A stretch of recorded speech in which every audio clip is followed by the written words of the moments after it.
नमस्कार and welcome. Insurance agent, यह नाम सुनते ही अपने भी दूर भाग जाते हैं, लेकिन कुछ लोग ऐसे भी हैं जो इस फील्ड में बहुत नाम, पैसा और इज्जत कमाए हैं।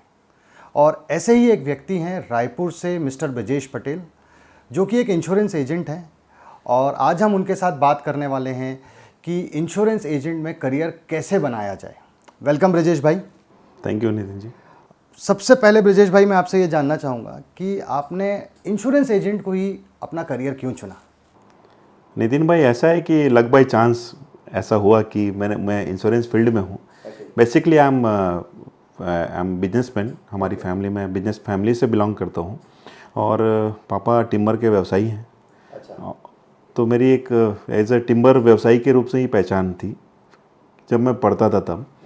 बट 98 96 के आसपास ऐसा लगा कि नहीं, अब वो जब 10th और 12th होती है ना, तब हर किसी को एक आता है कि नहीं, अभी कुछ उनका भी खुद का कुछ करना चाहिए। तो ऐसे समय आया, उस समय काफ़ी फ्री रहता था। तो हमारे यहाँ एक मैंने सोचा कि चलो कुछ पार्ट टाइम ट्राई किया जाए, अपने आप को आजमाया जाए। तो फिर मैं as a post office agent मैं कैरियर की स्टार्ट किया। ऐसा मैं कैरियर के लिए नहीं सोचा था उसको भी, बट ठीक है, खाली बैठे हैं तो कुछ ना कुछ कर लें, 2 घंटे कुछ काम कर लें। As a post office agent आया 98 में, एंड 99 में फिर मैंने एक पीपीएफ की एजेंसी ली। अपने घर के ही बिजनेस करता था, आपसी रिलेटिव्स के भी डिपॉजिट करता था वहाँ। एंड देन 2000 में ऐसा लगा कि अब चलो part time life insurance agent भी बन लिया जाए। तो हमारे एक परिचित हैं सर, तो फिर उनके यहाँ हमने एक हरसुख सर हैं, तो उनके पास जा मिल के एज ए पार्ट टाइम, जैसे बहुत सारे पार्ट टाइम एजेंट की कैरियर की स्टार्ट करने के, जैसे मोस्ट ऑफ द लोग एक्सीडेंटली इस करियर में आते हैं, तो आप भी एक्सीडेंटली आए। एक्सीडेंटली आया हूँ। बट जब मैं गया इस लाइन में, जब इंश्योरेंस एजेंसी को समझा मैं, तो काफ़ी कुछ अट्रैक्शन थे उसके अंदर, काफ़ी कुछ ग्लैमर था कि नहीं यार, ये अब सही जगह पहुँचे ऐसा लग रहा है। तो और उसके बारे में स्टडी करते चले और ऐसा हो गया कि सही बात है। आइए हम और जानेंगे इसके बारे में। ब्रजेश भाई, आपके अब तक के अचीवमेंट्स क्या हैं और अब तक का सफ़र कैसा रहा आपका? नितिन जी, अब तक का सफ़र तो बहुत ही ग्लैमरस और बहुत अच्छा रहा है। जैसा कि आप जानते हैं कि मार्च 2000 से मैंने कैरियर स्टार्ट किया। लगभग 20 साल हो गए आपको? हाँ, लगभग 20 साल हो गए, पूरे 20 साल हो गए। एंड मेरे जो अचीवमेंट्स हैं, वहाँ जब इंश्योरेंस एजेंसी में आया तो वहाँ एक टारगेट्स होते हैं कि ये टारगेट करोगे तो आपको ये अचीवमेंट दिए जाएंगे। तो वो काफ़ी मुझे मोटिवेट करते थे। राइट। उस टारगेट्स के बारे में कुछ बताएंगे डिटेल में ब्रजेश भाई? जैसे वहाँ पे एक टारगेट का नाम सुना, MDRT, वर्ल्ड रिनॉन है। थिंक हर इंश्योरेंस एजेंट का एक सपना होता है कि MDRT करना है। बिल्कुल, हर इंश्योरेंस एजेंट का एक सपना है कि MDRT। वो शुरुआती करियर में मेरा भी सपना था कि मैं भी MDRT एजेंट बनूँ। जस्ट फिर उसके बारे में थॉट लगा कि MDRT करने से अमेरिका की यात्रा, अमेरिका जाने मिलेगा। This whole my concept are change. नहीं, अब मुझे इस लाइन पे जाना है और मुझे अमेरिका जाना है। तो दैट्स इट। बस मार्च 2000 से काम चालू किया और 2001 से पहले फर्स्ट ईयर से बाय गॉड ग्रेस और पॉलिसी होल्डर्स के इतने सपोर्ट और ट्रस्ट से मैं पहले साल से ही MDRT क्वालिफाई किया, वेरी फर्स्ट ईयर से। तो अब तक लगभग 12 बार कंटिन्यू, फिर हर साल MDRT का टारगेट हम अचीव करते आया। वो एक बहुत बड़ा ग्लोबल रिकॉग्नाइजेशन है। एंड देन फिर 2009 के बाद स्कॉट ऑफ द टेबल MDRT का जो तिगुना होता है, अच्छा, वो अचीव करते गया। And last year 2019 calendar years में जो वर्ल्ड रिनोन सबसे जो इसका टॉप का टारगेट है, टॉप ऑफ द टेबल, वो अचीव हुआ। मैं पीछे देख रहा हूँ लाइफ मेंबर MDRT, ये क्या है और कैसे अचीव, कब मिलता है किसी को? जी, जैसे कि MDRT के टारगेट्स जो कोई भी एजेंट कंप्लीट करते हैं और MDRT में अपनी मेंबरशिप एप्लीकेशन को भेजते हैं, वो मेंबरशिप, लाइफ टाइम मेंबरशिप उन्हीं एजेंट को मिलती है जो कंटिन्यू 10 साल से MDRT क्वालिफाई करते हैं और MDRT में मेंबरशिप एप्लीकेशन भेजते हैं। भाई, इतने सारे अचीवमेंट्स हैं जो कि हर इंश्योरेंस एजेंट का मेरे हिसाब से सपना होगा और कईयों के आप रोल मॉडल भी होंगे डेफिनेटली। इतने अचीवमेंट्स का श्रेय आप किस चीज़ को देंगे? कुछ पॉइंट्स बताइए हमें जो कि जिसके कारण आप यहाँ तक पहुँचे। इन सब का मतलब नितिन भाई बहुतों के बारे में बोलना बहुत कठिन है। शॉर्ट ऑफ द टाइम बहुत सारे लोगों का सपोर्ट है और बहुत सारे लोगों का आशीर्वाद है। एंड फर्स्ट तो मैं शेयर करूँगा कि जो मेरे पॉलिसी होल्डर्स हैं उसने मेरी वर्क सिस्टम को एक्सेप्ट किया। मैंने कुछ उनके लिए अलग डिज़ाइन किया पैटर्न। मैं यहाँ पे रोकूंगा ब्रजेश भाई। जब मैं आया जीवन स्पर्श, जब मैं आया ऑफिस में, और भी इंश्योरेंस एजेंट्स के ऑफिस में गया हूँ, यहाँ मैंने चीज़ें थोड़ी डिफरेंट पाई हैं। तो ये जीवन स्पर्श और आपका कंसेप्ट क्या अलग है, थोड़ा उसको हमको डिटेल में बताइए। जी, जीवन स्पर्श एक हर किसी का एक सपना होता है कि मेरी फर्म का कोई नाम हो।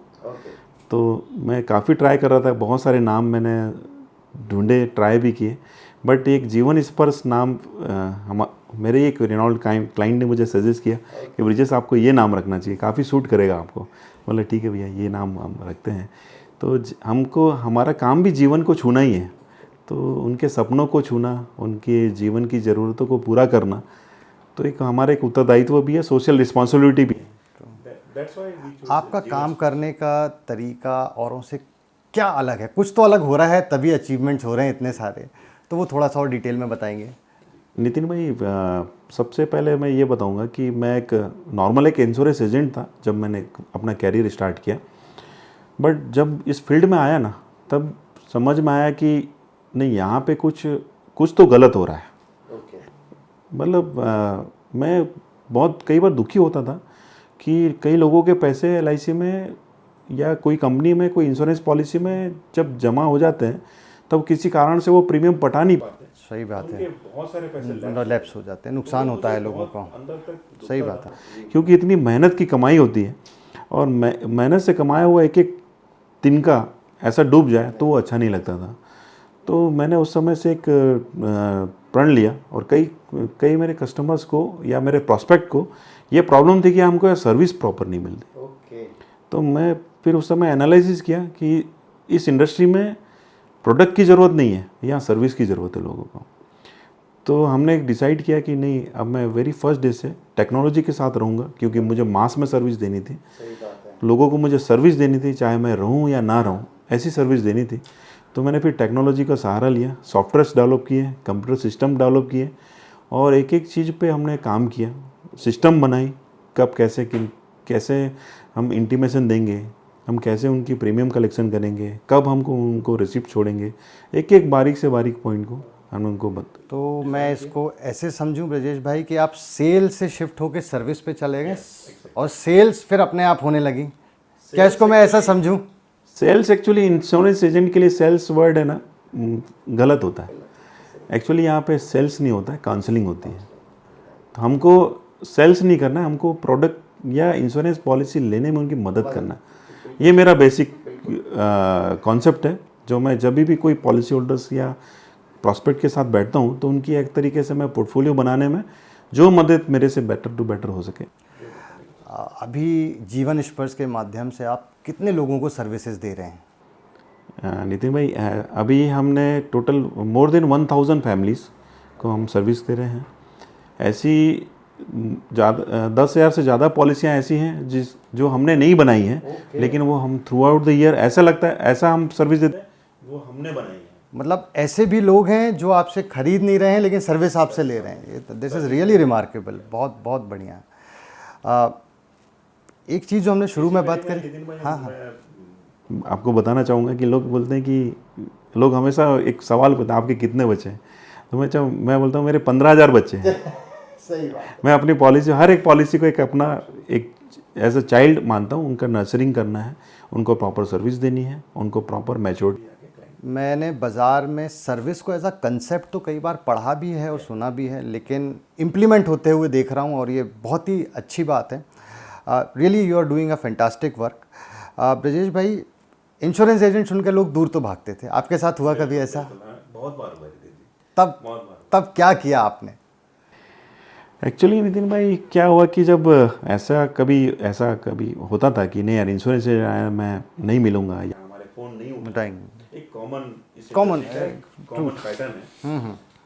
तब जब मैं इंश्योरेंस पॉलिसी देने या बेचने की तो बात ही नहीं करता था किसी के साथ। मैं बोलता आपका पोर्टफोलियो क्या है, आपके पास क्या क्या पॉलिसियाँ ली हुई हैं। अभी मैं कोई पॉलिसी देने नहीं आया हूँ, बल्कि आपकी जो पॉलिसीज़ हैं उनको एक सही तरीके से सजाने आया हूँ। फिर जो हमको लगेगा हमने क्या प्लस लिया है क्या माइनस लिया है, उसको हम बैठ के डिस्कस करेंगे, रिव्यू करेंगे, देन वी डिसाइड कि हमको पॉलिसी करना है या नहीं करना है। तो आपने सेल्स का रास्ता सर्विस के थ्रू चुना है। बिल्कुल, सर्विस और कंसल्टिंग, कंसल्टेंसी, डेफिनेटली। क्योंकि मेरा मानना आज भी यही है कि आज भी लोगों तक सही प्रोडक्ट या सही कंसल्टिंग इस फील्ड में तो बहुत कम लोगों के द्वारा पहुंच पा रही है।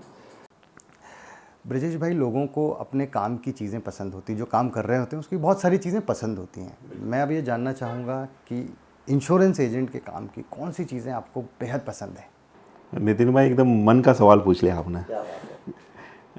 देखो, बहुत सारी चीज़ें हैं, लेकिन कुछ चुनिंदा चीज़ें मैं आपके सामने बताऊंगा कि मुझे इस प्रोफेशन की सबसे बेस्ट चीज़ें या जो मुझे जो अट्रैक्ट करती है वो चीज़ क्या पसंद है। सबसे पहले कि लोगों से मिलना, नए नए लोगों से मिलना मेरी हॉबी भी है। बहुत सारे लोगों से मिलना, उनसे रिलेशनशिप डेवलप करना। देन सेकंड है कि जब लोगों की ज़रूरतों के समय परफेक्ट समय पे काम आना, लाइक ए मैच्योरिटी हो। जब बच्चों की कभी मैरिज के लिए हमारे पास आते हैं लोग, इनके मैरिज के लिए आप प्लान कीजिए, या इनके एजुकेशन के लिए हमको कुछ प्लानिंग करके दीजिए, वो पैसा उनको उस समय पे एडिक्वेटली मिले। ऐसे बहुत सारे एग्जांपल हैं जब हमने ये किए हुए हैं। कई बात कोई केस अगर डिस्कस करेंगे तो बहुत अच्छा रहेगा ब्रजेश भाई। क्लेम का केस एक आपको बताना चाहूँगा। बिल्कुल। मतलब मेरी लाइफ का सबसे जो मुझे लगा कि नहीं यार, ये ऐसा नहीं होना चाहिए किसी परिवार के लिए। एक हमारी फैमिली क्लाइंट थे, उनके घर में तीन मेल मेंबर और 2 फीमेल मेंबर थी और बच्चे थे। तो उनके यहाँ जब एक भैया का मेरे अर्ली करियर के स्टार्ट में उनका एक्सीडेंट हो गया और डेथ हो गई। तो हमने पहला क्लेम वहाँ पे पेमेंट किया। तो एक तो नॉर्मल सी बात थी, एक्सीडेंट हुआ, क्लेम मिला। सेकंड चीज़ ये हो कि 2 साल के बाद उनके बड़े ब्रदर को कैंसर हो गया। फिर उनको भी हमने क्लेम दिया। वो मोटिवेट हुए अपने छोटे भाई से, उन्होंने अपनी लाइफ पे इंश्योरेंस लिया। हमने उनको एजुकेट किया इंश्योरेंस के लिए, उन्होंने लिया और सडन उनका भी कैंसर से मिसहैपनिंग हो गया। एंड यहाँ तक तो स्टोरी एंड नहीं हो रही नितिन जी। उनके जो बड़े ब्रदर के बेटे थे, जो तीसरे मेल मेंबर थे उस फैमिली के, जो की पर्सन थे, अब उनके बाद जो 2 मेंबर के बाद की पर्सन बचे थे, उनका भी सडन हार्ट फेल से, उनके पापा के 2 साल के बाद हार्ट फेल से डेथ हो गई। तो ये मुझे अंदर से बहुत हिला दिया इस घटना ने। फिर उनको भी हमने क्लेम दिया, बट मुझे अपनी रिस्पॉन्सिबिलिटी के लिए और ज़्यादा मुझे तैयार कर दिया कि नहीं, मैं हर घर में एक एडुकेट इंश्योरेंस प्लान करूं जो कि उस पूरे परिवार को संभाल के रखें। बाय कॉन्सेप्ट हमेशा हम ये ट्राई करते हैं कि कोई भी फैमिली में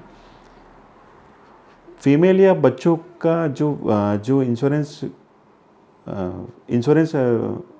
अवेयर नहीं है या इंश्योरेंस के लिए इंश्योरेंस इनको ज़रूरत नहीं है, उनकी पॉलिसियाँ हम अवॉइड करते हैं कि उनको ना करें। ओके। जो की पर्सन होते हैं, जो घर के ब्रेड एंड बटर होते हैं, उनका हम इंश्योरेंस पहले करते हैं। इंश्योरेबल इंटरेस्ट जिस व्यक्ति में ज़्यादा होता है उनका हम इंश्योरेंस करते हैं। ये मेरी प्रैक्टिस का पार्ट रहा है और इसको हम कभी नेग्लिजेंस नहीं करते किसी भी परिवार की प्लानिंग करने के लिए। तो मैं मतलब हर परिवार को ये सलाह देता हूँ कि आप भी जब प्लानिंग करने बैठे तो इंश्योरेंस इंटरेस्ट जिनके ऊपर ज़्यादा हो उनकी पॉलिसी लेना चाहिए, क्योंकि उनके नहीं रहने पे पीछे परिवार का जो हाल रहता है वो बाई मोरल तो बहुत डिस्टर्ब रहता है, बट बाई फाइनेंशियल वो साउंड रहना चाहिए। जो लाइफस्टाइल मेंटेन करते चल रहे हैं वो आगे भी मेंटेन करते चलें। ये तो कोई चीज़ें जो हमें पसंद हैं जी। हर काम में कुछ चीज़ें लोगों को नापसंद भी होती हैं।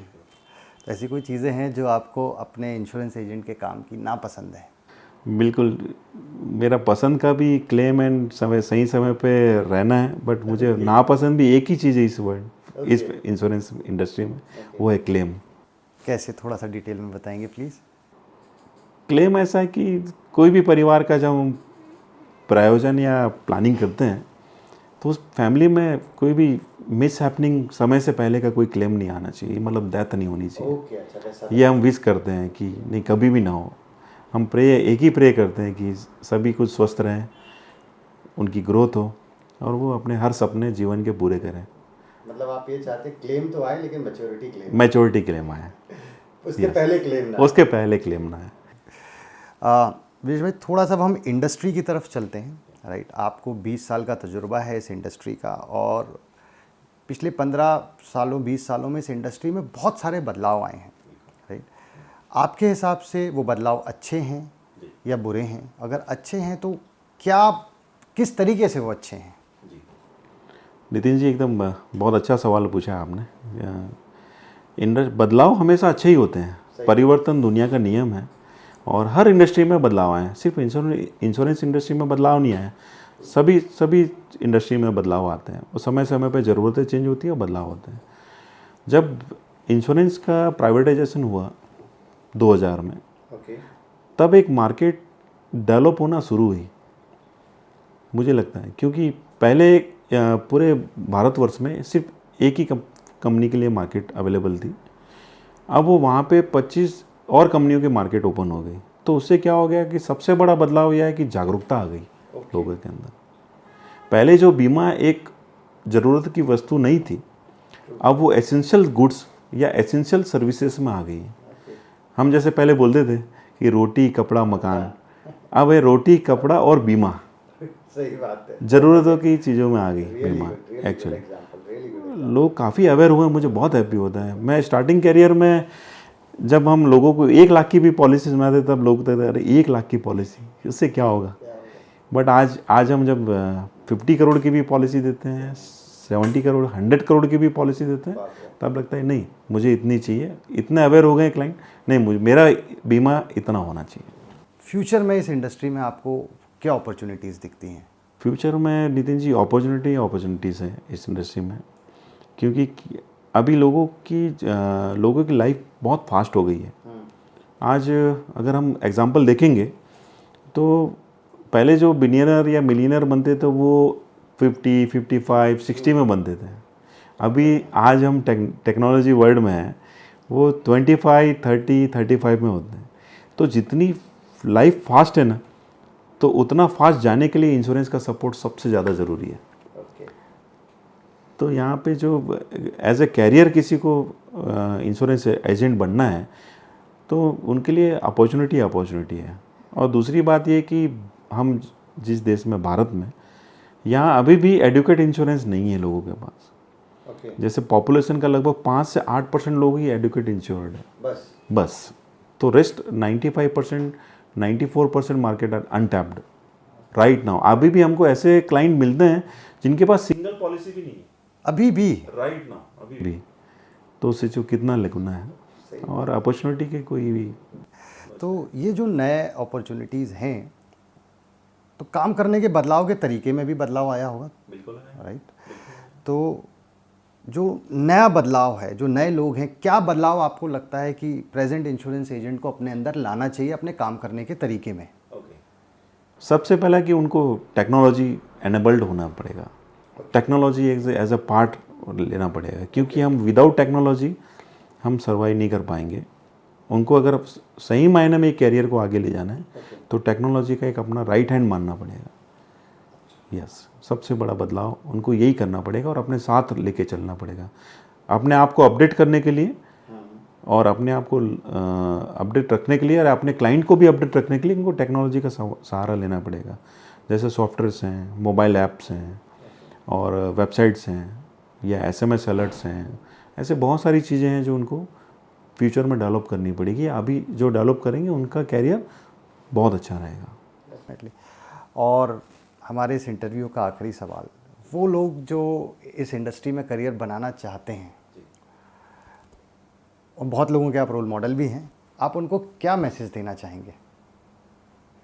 देखिए, इस इंडस्ट्री में जब मैं भी नया था तो मैंने जो स्टेप लिए थे, मैं मेरे छोटे भाई या बड़े भाई या इस इंडस्ट्री में जो कैरियर जो चॉइस कर रहे हैं, उनको एक ही चीज़ उनको एक ही चीज़ बताना चाहूँगा कि उन्होंने अगर ये कैरियर चॉइस कर लिया है बाय हुक, बाय लक और बाय चॉइस, तो वो उन्होंने वर्ल्ड का सबसे बेस्ट करियर चॉइस किया है।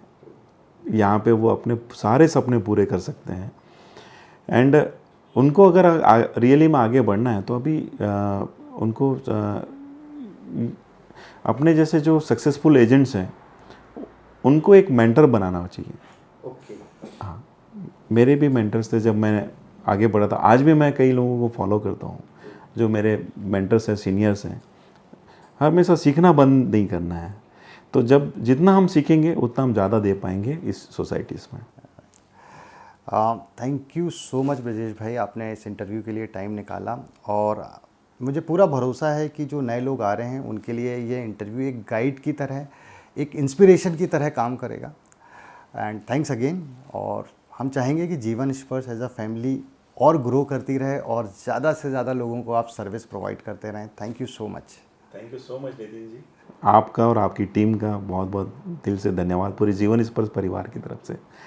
मैं चाहता हूँ कि इस इंडस्ट्री में जो लोगों के जो सपने हैं एज अ पॉलिसी होल्डर वो पूरे भी हों, और जो मेरे भाई और बहन इस career as a career insurance agent बनना चाह रहे हैं वो भी अपने सारे सपने पूरे करें। Thank you so much Nitin ji. Thank you Brajesh भाई, थैंक यू।